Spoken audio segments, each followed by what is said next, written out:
Hi, are you like me? Did you have a Whirlpool refrigerator that doesn't stay cold?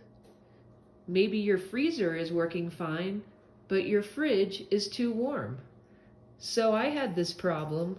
This is about last week. This fridge is about 10 years old. And all of a sudden, it started to stay warm. It was, creeping up a little bit, and then it stayed at like 60 degrees, and then it just would not get any colder. I got underneath, I cleaned the evaporator coils. I thought maybe it was a defrost issue, which it did have some ice buildup, and I let that melt. Nothing seemed to work.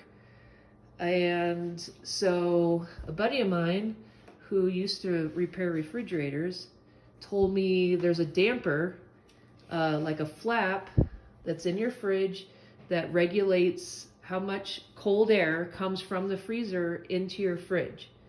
And, depending on the temperature, it'll open and close that damper to allow cold air in or to shut the cold air out. I looked everywhere to try to figure out this, and I honestly wouldn't have known if it wasn't for my friend. But if you see here, I have an ice maker in mine. Some of these aren't in the ice maker, but just look for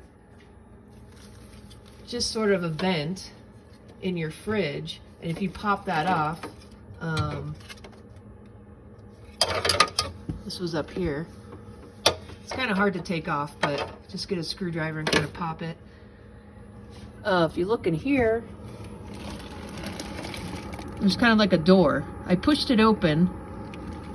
Now it's kind of forced open, but there's like a little motor that's in there that regulates that little door, and my motor's bad, and I just need to replace that.